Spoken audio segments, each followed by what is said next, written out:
Hello friends, welcome back to JK Shah classes of Vedanta Enterprise. Today we will be revising Chapter 10A, GAAR, General Anti-Avoidance Rules. This chapter aims to plug the loopholes of tax avoidance.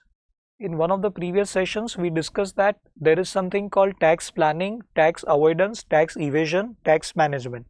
There we discuss one concept, tax avoidance. Tax avoidance is something which is legally allowed, but it is unethical. Most of the people are interested in tax avoidance because it is legally allowed and people feel very happy that they use their brain and they acted smart and they fooled government. However, these are nothing but taking advantages of loopholes available under the taxation law, that is tax avoidance. Now, whenever assessee carries out tax avoidance, over a period of time, government will come to know, government will introduce some provision to plug the loophole. Like government introduced transfer pricing, clubbing provision, then government introduced 222E, deemed dividend, etc. Now, as and when government introduces some new provision to plug the loophole, people try and find out another loophole and start taking undue advantage of that. This rat race keeps going on, and government has to put in lot of resources to find out the ways of avoiding tax, because people are one step ahead of government. So in such situation, as a one-time solution to this, government decided to come out with one-time solution, to come out with some specific rules whereby, according to this chapter, whenever assessee is found to be evading tax or avoiding tax rather, whenever assessing officer finds that assessee is avoiding tax, assessing officer can declare the given transaction of the assessee or given arrangement of the assessee to be impermissible avoidance arrangement, IAA, and the tax benefits availed in that arrangement can be reversed or can be denied. That is the whole purpose of this chapter, called as GAAR. This chapter 10A, was introduced with effect from AY 1819. It comprises of 9 sections, section 95 till section 102, 8 section, 95, 96, 97, 98, 99, 100, 101, 102. Plus there is one section 144BA, and there are 4 rules, rule number 10U, 10UA, 10UB and 10UC.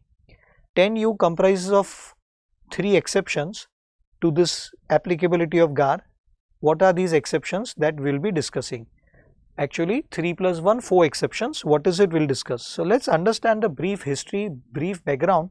Idea is that whenever people avoid tax or people carry out tax avoidance transaction, government plugs the loophole, government introduces something which is called specific anti-avoidance rule, SAR. Now every now and then government keeps on introducing SAR provisions, and then people find out new ways. So as a one-time solution, 1981, Australia was the first country to come out with some rule called GAAR. Thereafter it was followed by Brazil, China, UK, France, Germany, many other countries. Finally, in India, GAAR was announced in August 2009 when the Income Tax Act was to be replaced by Direct Tax Code. There was a planning of replacing Income Tax Act, repealing it and replacing it by Direct Tax Code. Chidambaram ji was a finance minister, but in that, Chidambaram ji, since it was a new concept and quite complicated concept, Chidambaram announced that today I am announcing, but applicable with effect from AY 2013-14. However, in AY 13-14, that is financial year 12-13, when Finance Act 2012 introduced it, the Income Tax Act was not scrapped, but government decided to incorporate the provisions of GAAR in the instead of Direct Tax Code, which could not be introduced, government introduced GAAR provision in Income Tax Act only, with effect from Finance Act 2012. When it was introduced, it received a heavy amount of criticism. So government formed one standing committee. Government constituted a committee called Shom Committee, which was presided by Dr. Parth Sarthi Shom. This committee recommended postponing it by 3 years because infrastructure was not ready, and the training which is required to be given to staff, that training was also yet to be given. Because it was a complicated provision and infrastructure was not ready, government postponed it to AY 16-17 for 3 years. Again, when 3 years were over. When the time came to introduce it, at that time government got changed. Now BJP government. So BJP government, this was the second year of BJP government. They were also puzzled what to do, what not to do. So for the timing, they postponed it by 2 years. And accordingly, finally, GAAR chapter was introduced in Income Tax Act with effect from AY 1819 by virtue of chapter 10A. So the GAAR is basically creation of previous government. However, I would not call it as creation. It was copy pasted from other countries. Finally introduced by virtue of chapter 10A, comprising of 9 sections and 4 income tax rules. One by one we'll be discussing. The very first section, section 95, is the introductory section, and the last section, section 102, provides definitions of various terminology. In this chapter, for exam purpose, you just need to do 2 sections, 95 and 96, that will suffice. And from the remaining section, we'll pick up some selected part, plus one more section, 144BA. What is 144BA? So this Parth Sarthi Shom committee, that is standing committee on GAAR, recommended that this chapter should not randomly be applied in each and every case. There should be some threshold limit, and plus there should be requirement of approval of higher authority. Powers cannot be given to lower level AO, that is ITO. It should not so happen that the lowermost officer also has a power to apply this chapter. Otherwise, it will result into blackmailing the assessee in each and every case or every now and then. Agreed, most people are nice, honest, but in government department, though most people are honest, but then also if extraordinary powers are given, then in such situation it can result into corruption. We all know that, we have experienced it also. So Dr. Parth Sarthi Shom, he recommended threshold limit, and second thing, he recommended introduction of a concept of taking approval of higher authority. Accordingly, 144BA was introduced by BJP government later on, whereby whenever 3 layer of filtration, whenever assessing officer is of the opinion that assessee's arrangement or assessee's transaction should be declared as impermissible avoidance arrangement, IAA, then AO himself cannot do anything. AO has to refer the matter to Principal Commissioner of Income Tax or Commissioner of Income Tax. And later, when Principal Commissioner also agrees that it should be declared as impermissible avoidance arrangement, he himself cannot do anything. He has to recommend the matter or refer the case to something called approving panel. Approving panel will be constituted by central government, will comprise of 3 members, and out of these 3 members, one of them will be chairman. 3 members, one will be chairman, chairman will be retired judge of High Court, and other 2 members, one member will be retired judge of High Court, and other 2 members, one of them will be IRS officer, and another one will be picked up from general public, who would be an academician or a scholar having expertise knowledge with regards to direct taxes, business accounts or international trade practice. Simply 3 people, one from judiciary, one from revenue services and one from general public. So it maintains proper transparency. So 3 layers of filtration. AO also agrees, CIT, PCIT also agrees, and when the matter goes to approving panel, they also agree with it. Then finally, assessee's arrangement can be declared to be impermissible avoidance arrangement. What exactly will happen if the arrangement is declared as impermissible avoidance arrangement? That is clarified in section 98, which is not to be referred from exam perspective. According to section 98, 7 consequences or 7 possibilities or 7 things can happen. For simple language, the tax benefit obtained by assessee will be reversed. But before we start with this chapter, we need to briefly understand the provisions of Rule 10U. According to Rule 10U, there are 3 plus 1, 4 exceptions, practically 3 exceptions only. One of the major exception is that this chapter will apply only if the tax benefit obtained in 1 year, tax benefit obtained by all the parties to the arrangement combined together, but in 1 single year exceeds rupees 3 crores, then only this chapter will be applicable. Meaning thereby chapter will not apply in small cases, so that it does not amount to harassment of the people. However, there is a clarification in one of the sections, section 100, that this chapter will be applicable in addition to or in lieu of any other provision of the Income Tax Act. meaning thereby even if there is any specific anti-avoidance rule applicable to a given situation like transfer pricing, specified domestic transaction, clubbing, then also this chapter can be applied in addition to other chapter. Section 95, which is the introductory section, section 95 states that this section or this chapter will supersede any other provision of the Income Tax Act. Section 95 starts with a non-obstant clause. It says notwithstanding anything contained in any other provision of the Act. Notwithstanding anything contained in any other provision of the Act, that means this chapter will supersede any other provision. And section 100 says that this chapter will be applied in addition to other chapters or other provisions of the Act. Meaning thereby this chapter, provisions of this chapter are contradicting with other provisions, then this chapter will supersede. But if this chapter, provisions of this chapter are similar to other provisions of the Income Tax Act, then those other provisions will also apply and this chapter will also apply, both will apply combined together. And if the matter contradicts, then this chapter will supersede. That is what is a concept. So very first section is 95(1), which talks about applicability of GAAR, which starts with the non-obstant clause, says notwithstanding anything contained in the Act, an arrangement entered into by the assessee may be, though it says may be, ideally if conditions are fulfilled, assessing officer will try level best to declare it to be impermissible avoidance arrangement.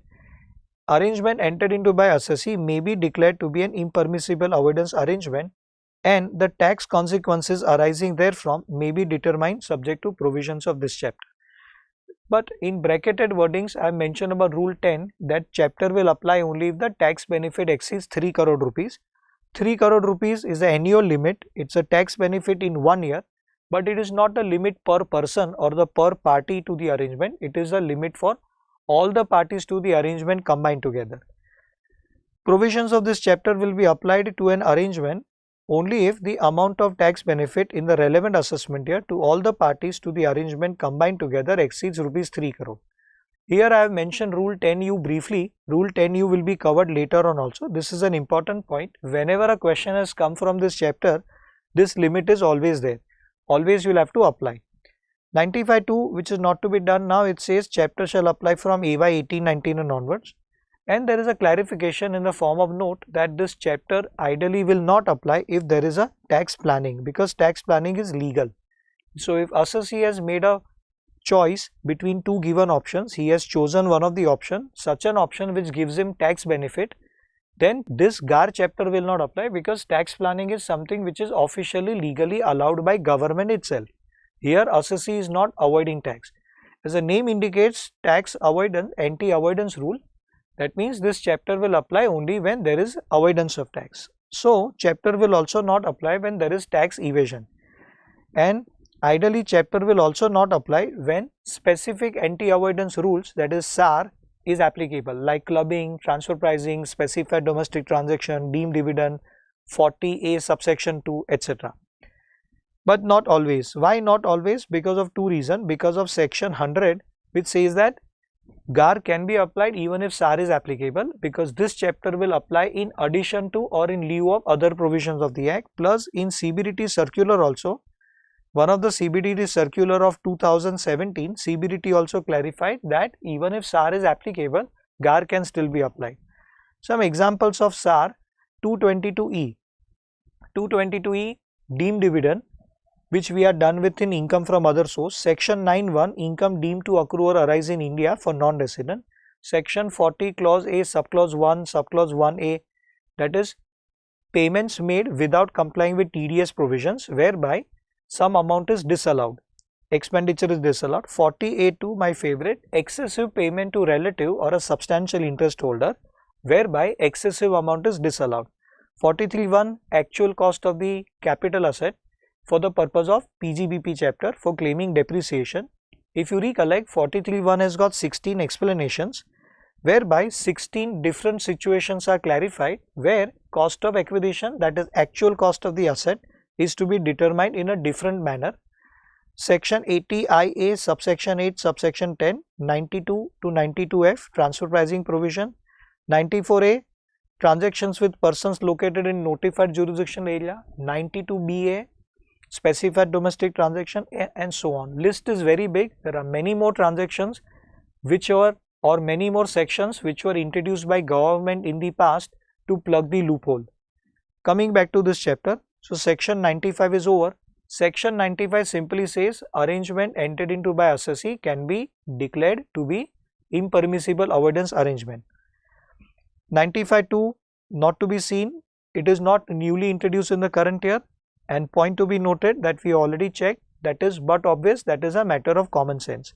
Section 96 is the most important. Whenever a practical question comes in the exam that whether given situation can be covered under this chapter or not, whether in the given situation assessee's arrangement can be declared to be impermissible avoidance arrangement or not, so then you will have to answer yes or no, but you will have to specify reasons. So for reason, this section will play the important role. This section defines impermissible avoidance arrangement.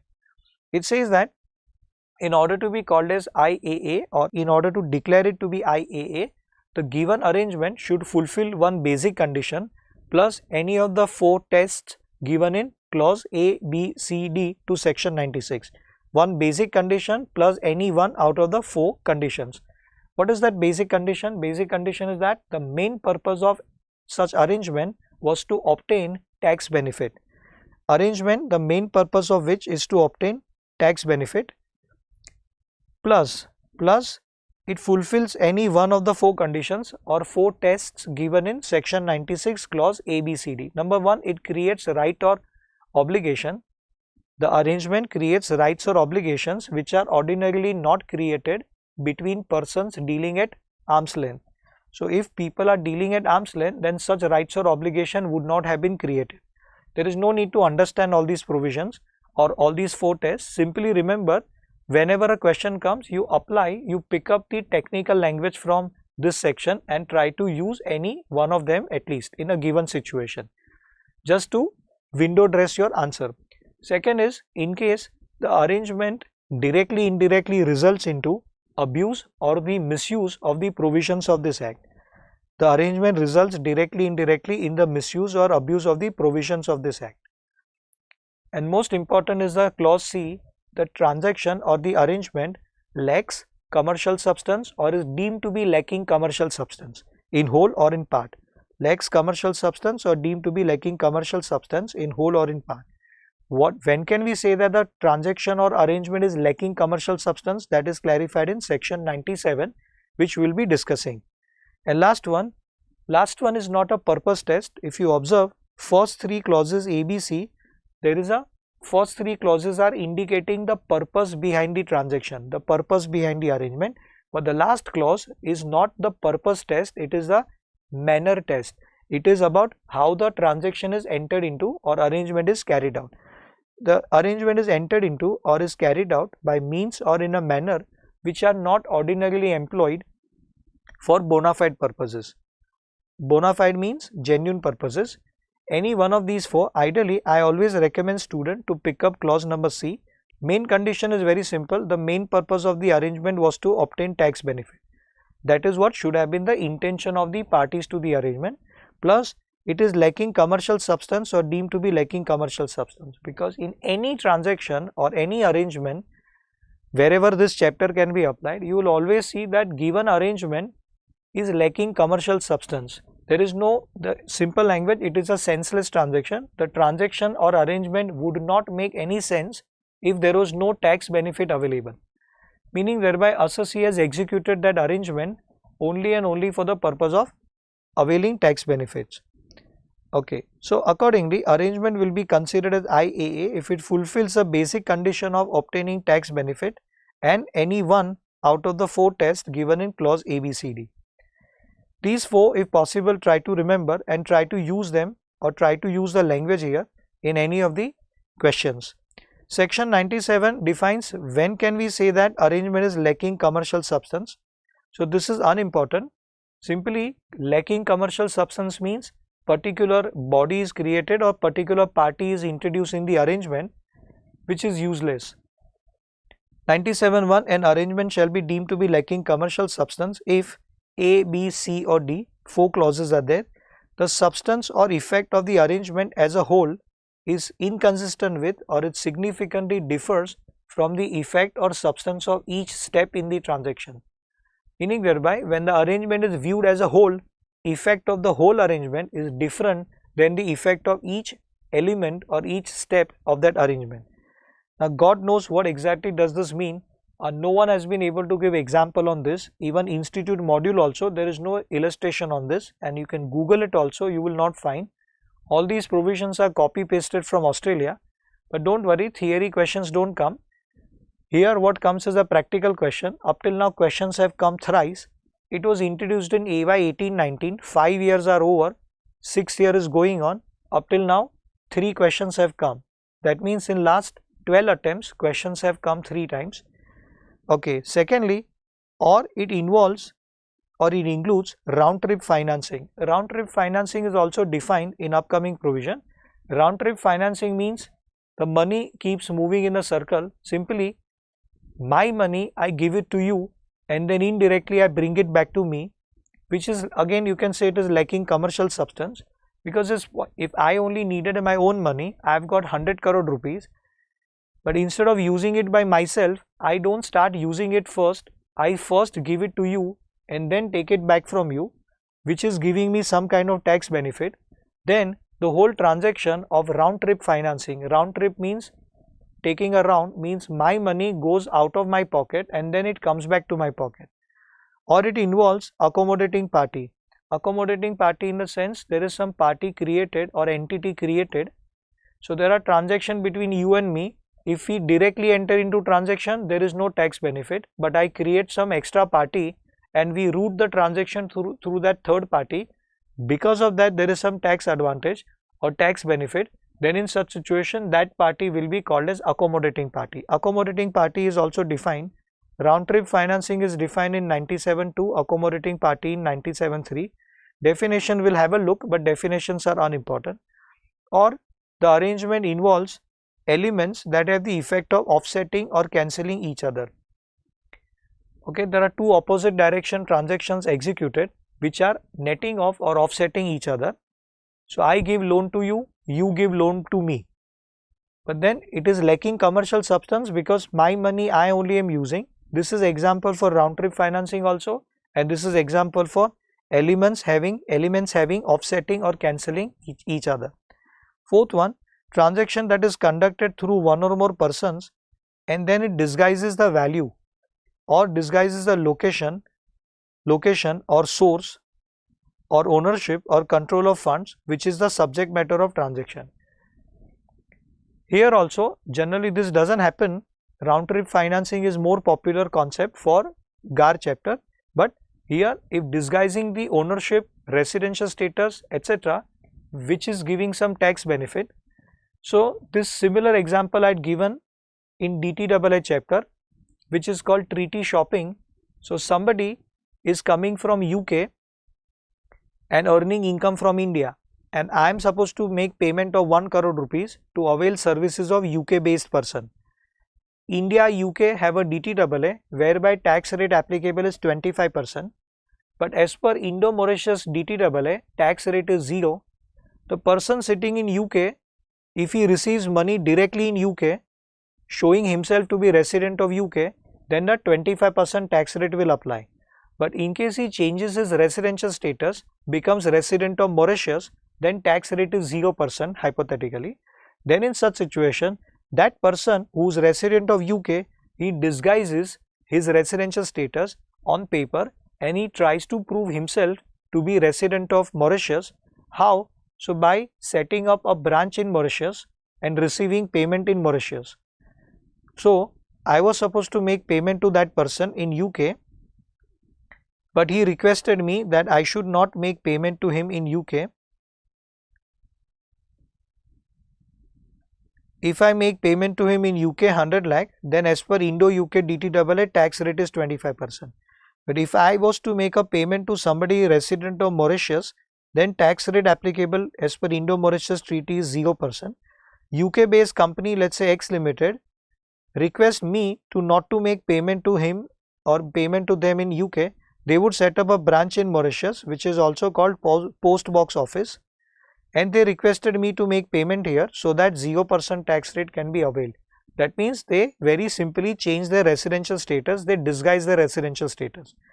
Then also it will be called as transaction lacking commercial substance or deemed to be lacking commercial substance. What is lacking commercial substance here is setting up a branch in Mauritius which is not needed, or this branch would not have been set up if the tax rate was not 0%. Okay, or it involves location of an asset or location of transaction or the place of residence of any party which is without any substantial commercial purpose other than obtaining a tax benefit, or it does not have significant effect upon the business risk or net cash flow of any party to the arrangement apart from the effect attributable to tax benefit that would be obtained.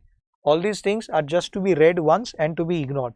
However, if you can pick up certain wordings which institute frequently uses, then it will be better for window dressing your answer.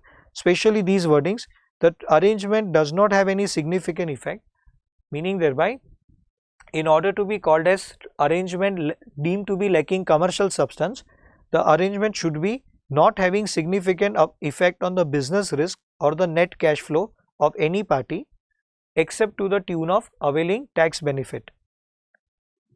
The round trip financing is clarified here, meaning not to be referred to. Accommodating party is defined in 97(3), not to be referred to. Then I have given example, okay, that is also not required to be referred to. Two examples I have given. Okay, section 98, consequences of impermissible avoidance arrangement. So here also just glance through once, otherwise not relevant from exam perspective. It says once an arrangement is declared to be impermissible avoidance arrangement, 7 or more actions can be taken, but this is not an exhaustive list, this is an inclusive list. In case if arrangement is declared to be IAA, simply what are the consequences? So number one, if an arrangement is declared as impermissible avoidance arrangement, then primarily there will be tax benefit denial, denial of tax benefit or denial of benefit under a treaty. This is the main thing. But how it will be denied? What exactly AO will do? So answer, they will do it by way of disregarding or combining or recharacterizing any step in or part of or whole of the impermissible avoidance arrangement.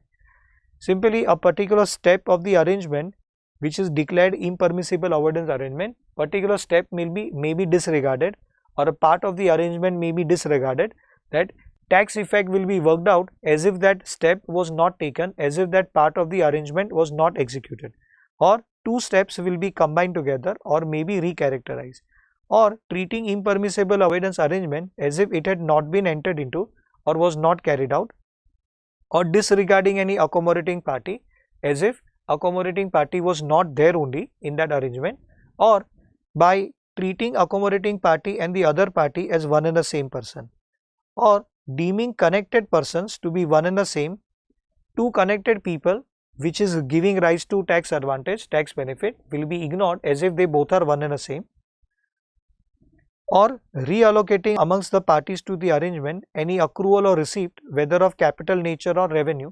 Rearrangement amongst the, or reallocation means what? Means there are two parties, X Limited, I will write it here, X Limited and Y Limited. Revenue sharing right now done amongst these two, they are connected party. Let's say Y Limited is an Indian party. Total transaction is for 100 million US dollars, 100 million US dollar.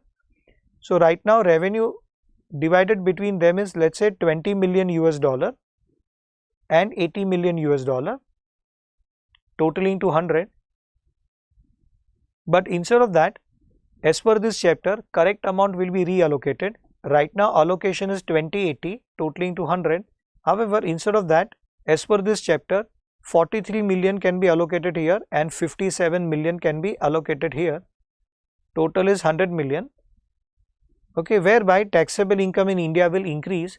Simply tax benefit will be denied. Okay, I have covered some examples. You can have a look at the example. From example, you will understand what exactly assessee did and how it was declared as impermissible avoidance arrangement. Or any expenditure or deduction or relief or rebate can be reallocated. Whatever expenditure is allocated to one party, it can be reallocated. Or by treating place of residence of any party to be at a place other than the place of residence provided in the arrangement. place of arrangement, place of residence provided in the arrangement, this earlier example, place of residence provided is Mauritius, that we are resident of Mauritius, so Indo-Mauritius Treaty applies.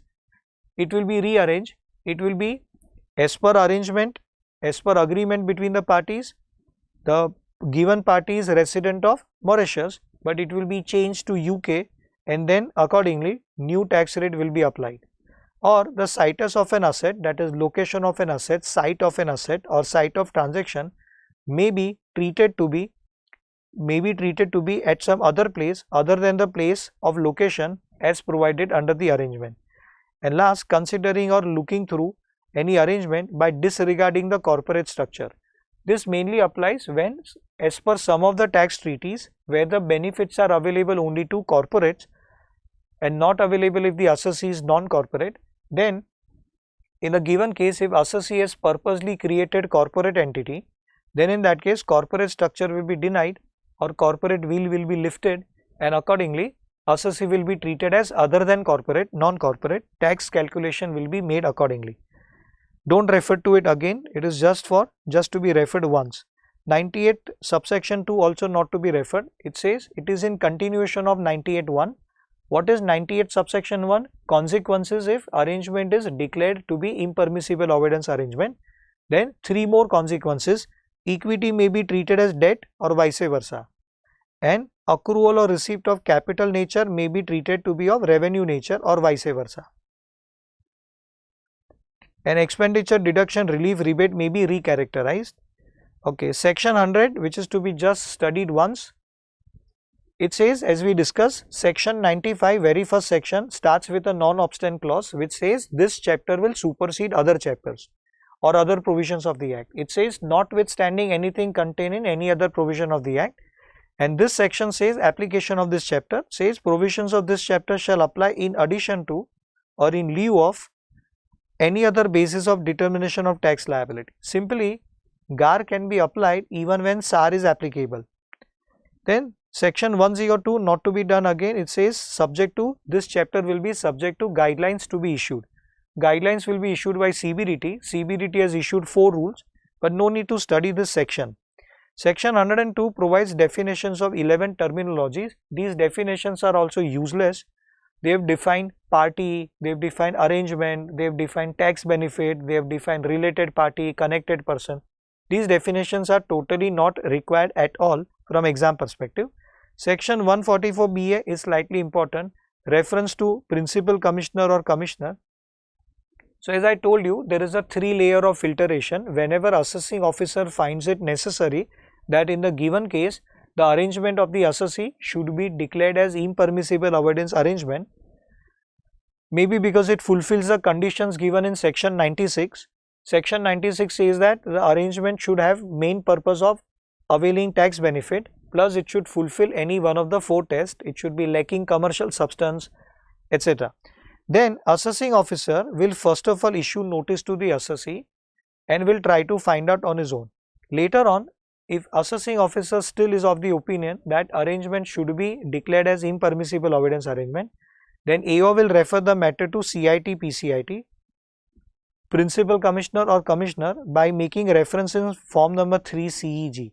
Form number not to be remembered, form number is only for the sake of your knowledge. There are 3 form numbers in this chapter which we will be discussing. So AO himself cannot take the decision, powers are not given to him, he has to refer the matter to CIT PCIT. CIT PCIT will issue notice to the assessee. However, before that, powers are given to CIT PCIT that at this level, if CIT PCIT is of the negative opinion, they are of the opinion that chapter should not be applied, then they themselves only will pass the order and forward the copy of order to AO, and Mr. AO, here chapter 10A are not applicable for so and so reason. CIT PCIT will straight away pass the order and forward to AO. However, if CIT PCIT is satisfied with the recommendations of AO that the arrangement should be declared as impermissible avoidance arrangement, then CIT PCIT will issue notice to assessee, giving 60 days time limit to assessee to respond back. Assessee will have to raise his objection within 60 days. If assessee does not raise any objection within 60 days, or even after waiting for few more days, assessee does not respond, then in that case it will be taken for granted that yes, arrangement should be declared as impermissible avoidance arrangement. No need to refer to approving panel. Approving panel will not be disturbed. CIT, PCIT, if no objections received from assessee, then CIT, PCIT will straight away pass the order or will issue directions to AO requiring AO to proceed further in the matter by declaring arrangement to be impermissible avoidance arrangement. However, if objections are received from the assessee, then two possibilities. CIT, PCIT is satisfied with the objection that yes, assessee is correct, arrangement should not be declared as impermissible avoidance arrangement. Then CIT will pass an order forward to AO that okay, arrangement is not required to be declared as impermissible avoidance arrangement. Chapter 10A GAAR not to be applied. So first possibility, assessee does not respond, no objection received. Then CIT, PCIT will ask AO to go ahead. Second possibility, objections are received within 60 days. Then again two possibility, CIT, PCIT is satisfied with the objection. Second possibility, not satisfied. If satisfied, based on objection, if he is satisfied that the provisions are not to be invoked, then he will pass an order forward to AO, which can be called as direction also, can be called as order also. He will pass an order forward to AO that GAAR chapter not to be applied. However, if PCIT, CIT is not satisfied with the objections raised by the assessee, then CIT, PCIT will not take a call. He will refer the matter to approving panel. Matter will be referred to approving panel. Approving panel is constituted by central government and it will comprise of 3 members. One of them will be chairperson. Chairperson will be retired judge of High Court. We will come to that on the next slide. To declare, matter will be referred to approving panel to declare it as an impermissible avoidance arrangement, and now approving panel will issue direction. They will decide. They will also give opportunity of being heard to the assessee, though already given by CIT, PCIT. They will issue direction in respect of declaring or not declaring arrangement to be IAA under chapter 10. Central government will constitute as many approving panels as needed, comprising of 3 members. One will be chairperson and 2 other members. Chairperson will be a person who is or was a judge of High Court. Means ideally he will be a retired judge of High Court. Existing judge, person who is right now judge of High Court, he will not demote himself. He will not want to become chairman of this particular body. 2 other members, one member will be member of IRS, but not a fresher. He should be IRS officer, plus he should be having seniority. He should not be below the rank of CCIT, PCCIT, Chief Commissioner, Principal Chief Commissioner. Another member will be from general public. He will be an academic or a scholar having specialized knowledge in the fields of direct taxes, direct tax, business account and international trade practice. Are you required to remember all these things? Answer no. No question will be asked to you on what is approving panel, who is approving panel. It's just that you should have heard about it. You should not be blank about it. This word or this terminology, approving panel, you should be familiar with this.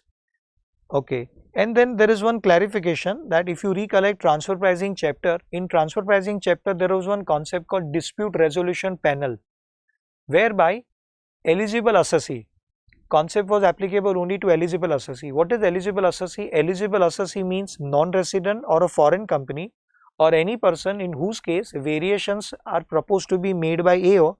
Variations in the income are proposed based on order of transfer pricing officer, TPO, under section 92 CA. 3 people are eligible people. Eligible assessee, in case of eligible assessee, assessing officer would not straight away pass assessment order. Assessing officer will first prepare a draft order called draft assessment order and then proceed further. Here there is a clarification that section 144C, that is DRP, concept of DRP will not apply to an assessment reassessment order which is passed by AO based on approval of CIT, PCIT or based on recommendations or approval of or based on directions of approving panel. So whenever AO passes the assessment order as per directions of CIT, PCIT or as per recommendations of approving panel, then in such situation section 144C will not apply, otherwise applicable. Now rule 10U to rule 10C, out of them only rule 10U is to be studied. 10UA, UB, UC are totally useless. They are for procedural aspects. 10U comprises of 3 exceptions, 3 plus 1, 4 exception. Fourth exception is not so relevant, therefore I call it as 3 exception. This is the most important part of the chapter. Please mark it as very important. Chapter will not apply, number 1, in case where the first point we are already done with, first exception, in case of an arrangement where the amount of tax benefit in the relevant assessment year to all the parties to the arrangement combined together does not exceed rupees 3 crore. Then CBDT issued a circular clarifying that here we are talking about tax plus surcharge plus health and education cess. The total tax benefit to all the parties combined together, this is not the limit per party, but it is per annum and it is per arrangement also. Chapter will not apply to the given arrangement. It does not say chapter will not apply to given person if the tax benefit exceeds, tax benefit does not exceed 3 crore. It is not per person. It is for all parties combined together, but it is certainly per arrangement. Chapter will not apply to an arrangement if the tax benefit in the relevant assessment year in aggregate to all the parties to the arrangement combined together does not exceed 3 crore, and here tax would include surcharge and health and education cess also, but will not include interest, penalty, etc. Fees, interest, penalty, fine will not be taken into account. Somebody asked question to CBDT, which CBDT answered. Somebody asked the question that, sir, we are two people in two different countries, X limited, Y limited. We are parties to the arrangement. We have executed one arrangement whereby in India, X limited is in India and Y limited is in foreign country or outside India. Somebody asked this question to CBDT that because of this transaction or arrangement in India, the tax liability has reduced. The benefit we are benefited to the tune of 4 crore rupees. But to avail the benefit of 4 crore rupees, when we shifted income to India as per that arrangement, in abroad, in foreign country, our tax liability increased. We ended up paying 1.2 crore rupees of extra tax. So, effectively, in India, we are benefited to the tune of 4 crore. But to avail the benefit of 4 crore tax benefit, we had to pay 1.2 crore of tax outside India. So, the net benefit to all the parties combined together. Rule 10U says that benefit should be to all the parties combined together.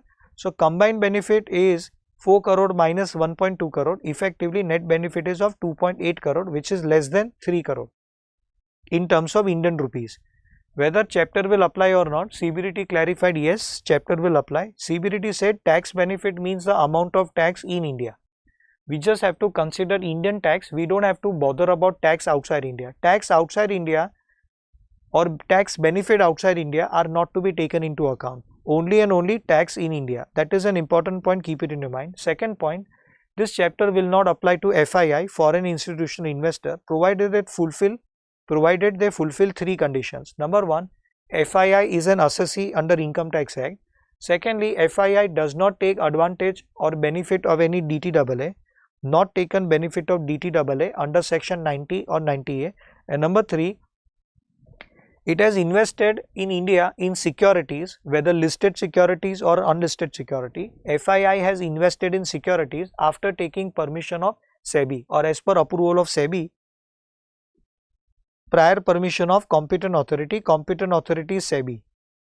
Then this chapter will not apply provided they have not taken advantage of tax benefits as per treaty, DTAA. 3 conditions you will have to remember. And next point is in connection with FII, chapter will not apply to non-resident, any non-resident in relation to investment made by him in FII. Somebody who is non-resident and is a unit holder of FII, FIIs are just like mutual funds set up outside India or incorporated outside India. They come to India for investment. Somebody who is an investor of FII and is non-resident in India, a resident of that country, chapter will not apply to that non-resident also. But understand, when we say chapter not applicable to non-resident who is investor of FII, read it entirely, don't leave out any word. It says chapter will not apply to non-resident in relation to investment made in FII. Meaning thereby for other transactions chapter can be applied, only for investment in FII, for that transaction chapter will not apply. And the fourth one is in the form of grandfathering of tax benefit. This chapter was introduced from AY 18-19, that is financial year 17-18, that is with effect from 1st April 2017. So what about tax benefits which already accrued for investments made before 1st April 2017. Assessee is transferring investments today, but investments were made before 1st April 2017. So the chapter should be applied or not? Before 1st April 2017, at the time of making investment, this chapter was not applicable. Now should it be applied? Answer: now it will not be applicable. However, this is to be read in conjunction with Subrule 2. Rule 10U, Subrule 1 provides 4 exceptions, but the 4th exception given in clause D should be read in conjunction with Subrule 2. Subrule 2 says this is real grandfathering. It says chapter 10A will apply on arrangement irrespective of the date on which it has been entered into. This chapter will be applicable even in this clause D also if the tax benefits are obtained on or after 1st April 17. What does this exactly mean? So this simply means combined together, both of them combined together. Somebody made investment in financial year 14-15. Investment made is 100 crore rupees at cost. Now in financial year 15-16, when GAAR was not there, the market value shot up to 120 crore. This is FMV of the same investment. That means there is a notional gain of 20 crore rupees. Again in financial year 16-17, when GAAR is still not applicable, market value shot up to 180 crore because of new government, which is FMV. This is resulting into 80 crores of unrealized gain on which GAAR was never applicable because GAAR is now introduced. Now suppose in the financial year 17-18, AY 18-19, GAAR is now introduced. Now market value kept on increasing. Finally in financial year 24-25, this investment is sold for 220 crore. So what is the total profit? Total profit is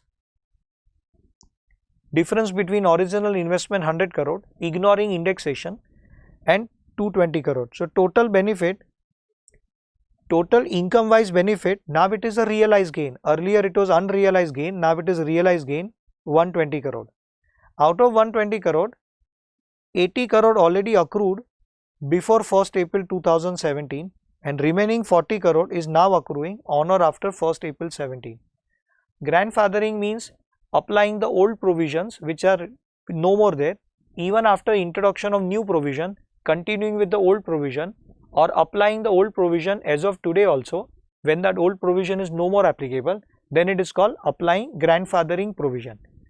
The earlier provisions are called as grandfather, latest provisions, that is GAAR, is called father, and the future provisions which are yet to be introduced are called son. As of now, there is no concept of son, we have a concept of grandfather and father. This concept, this terminology grandfathering, I had explained it to you or I had raised this issue while discussing section 112A, grandfathering of cost of acquisition, in this chapter called capital gain, as well as in a chapter called special provisions for stock market transaction. However, this is the income benefit. Income, we need to calculate tax. Suppose in applying 20% tax rate, the tax benefit on this, it should have been taxed at 20% hypothetically, but assessee took advantage of some DTAA or some treaty and ended up paying tax at 5% rate as per DTAA. So what is the tax benefit to him? Tax benefit is 15% as compared to what was payable by him. He manipulated transactions and he got the tax avoided to the tune of 15%. He ended up paying tax 5% for 80 crore rupees of capital gain which accrued before 1st April 17. So in amount wise, this amounts to 12 crore rupees. So which is more than 3 crore, but GAAR will not be applied on tax benefit which already accrued to the assessee before 1st April 2017, before introduction of this chapter. And as far as this 40 crore is concerned, on this also assessee should have paid tax 20%, but he ended up paying tax 5%, thus he took advantage of tax benefit to the tune of 15%. 15% of 40 crore, here assessee's tax advantage is 6 crore. 6 crore, more than 3 crore. GAAR will be applicable on 6 crore tax benefit. GAAR will not be applied on 12 crore of tax benefit. This is called grandfathering. This is unimportant, question not expected. What is relevant from exam perspective is the first 3 exception. Most importantly, the first exception, where the tax benefit does not exceed 3 crore, then GAAR will not apply. But 3 crore is a threshold limit per arrangement per annum, but not per party. It is for all the parties to the arrangement combined together. And as per CBDT circular, the tax benefit is to be seen only in India and not Indian tax liability plus outside India tax liability, both not to be merged together. Okay, and last point which we discussed in authority for advance ruling or board for advance ruling, any person who is proposing to enter into arrangement, a future arrangement, and he is confused, he has a question in his mind whether this arrangement can be declared as IAA or not, then there is this facility available. He can approach board for advance ruling by paying the 10,000 rupees of fees to find out whether his arrangement can be declared as IAA or not. On paper this facility is available, real life not advisable, but this facility, if a question comes, this facility is available. That's it. With that, revision of GAAR chapter is over. Wish you all a very good luck. See you in the next video with some other chapter.